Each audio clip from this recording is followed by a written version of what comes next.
If a woman walks up to you first, asks for your number, or makes the first move, be careful. You might think you're lucky, but most times you're being played, because what you see as interest might actually be manipulation. And if you don't know the game, you're the one being gamed. In this video, I'm going to show you the psychological truth behind why some women approach first, and why the strongest men don't fall for it. You'll learn how to spot red flags instantly, how to guard your value, and why walking away can earn you real respect. And by the end of this video, you'll never chase validation again. You'll be the prize. Stay locked in. Welcome back to Strong Male Figure. Before we dive in, I want to make something clear. This isn't about demonizing women or saying that genuine interest doesn't exist. It absolutely does. This is about understanding human nature and protecting your dignity as a man. The ancient Stoics understood something fundamental about human interaction. People act according to their perceived self-interest. Marcus Aurelius wrote, "When you wake up in the morning, tell yourself, the people I deal with today will be meddling, ungrateful, arrogant, dishonest, jealous, and surly." Harsh, perhaps, but Marcus wasn't being cynical. He was being prepared. And that's exactly what we're doing today. Let me ask you something. Have you ever been flattered by unexpected attention only to find yourself being used later? That sting of realization that what you thought was special was actually calculated. That's what we're preventing today. Let's begin.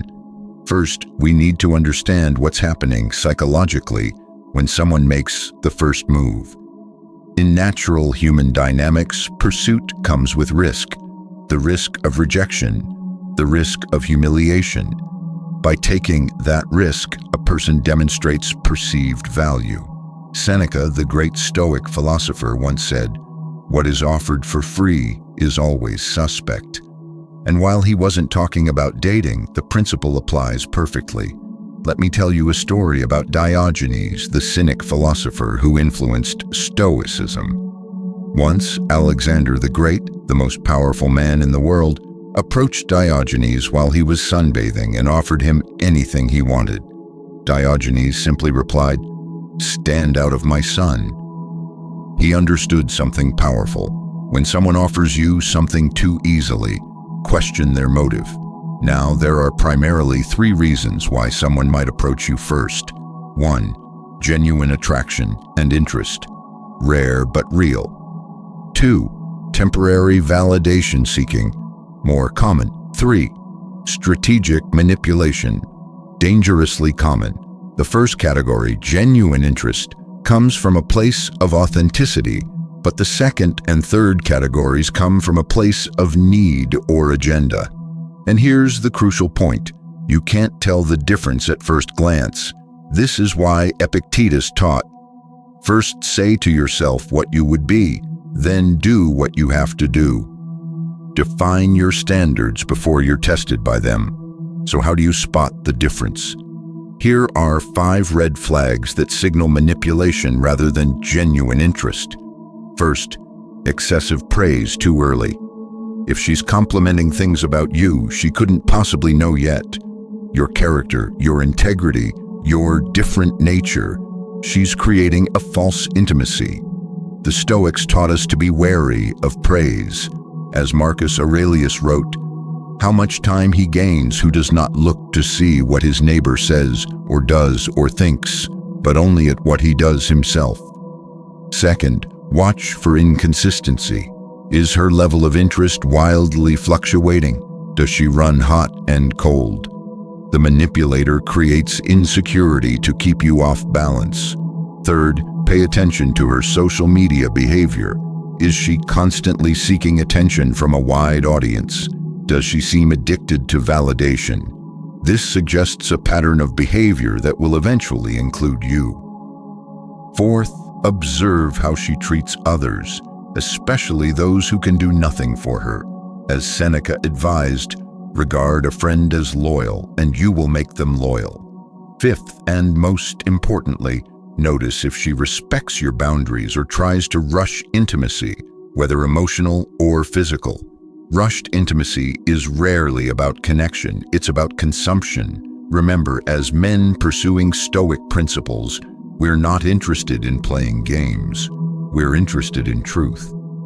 As Epictetus said, "It is impossible for a man to learn what he thinks he already knows." So what's the proper response when someone approaches you first? The Stoics give us a perfect framework. First, practice what they called the pause. When Zeno of Citium founded Stoicism, he emphasized self-control in the face of pleasure. When approached, don't immediately react. Take a moment to assess, to observe, to evaluate not just the person, but your own response. Second, maintain emotional distance without being cold. You can be warm, engaging, and present without investing emotionally too quickly. The goal isn't to be manipulative yourself, but to verify authenticity over time. Imagine you're Cato the Younger, known for his uncompromising integrity. When Caesar offered him favors and positions, Cato didn't rudely decline, but he didn't compromise either. He remained cordial but unmoved. That's your model. Third, observe actions over words. Musonius Rufus, the teacher of Epictetus, said, "We learn not through theory, but through practice." Watch what she does, not what she says. Consistency over time is the only reliable measure of character. Fourth, and this is crucial, never change your plans or priorities to accommodate someone who hasn't earned that place in your life. This maintains what the Stoics would call your ruling center, your autonomous self-direction.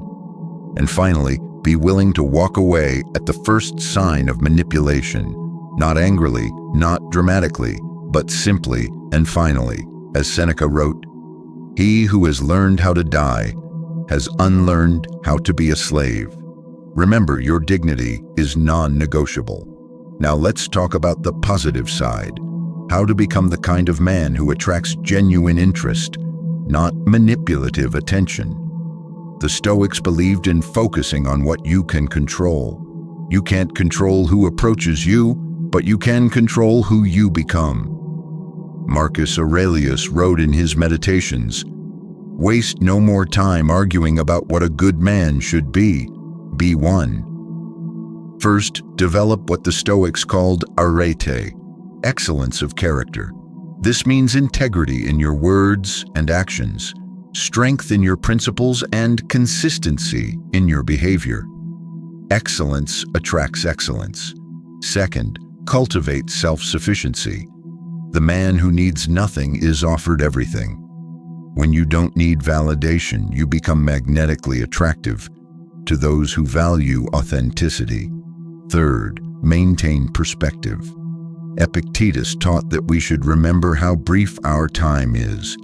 This creates a natural filter. You won't waste time on manipulative relationships when you truly value your life's purpose. Fourth, practice what the Stoics called apatheia. Not apathy, but freedom from destructive emotions. When you're not swept away by flattery or driven by insecurity, you become unshakable. And finally, live according to nature. For the Stoics, this meant living virtuously and rationally. In modern terms, it means being authentic rather than performing. True confidence comes from self-knowledge, not from external validation. When you live this way, you naturally attract people who value substance over appearance.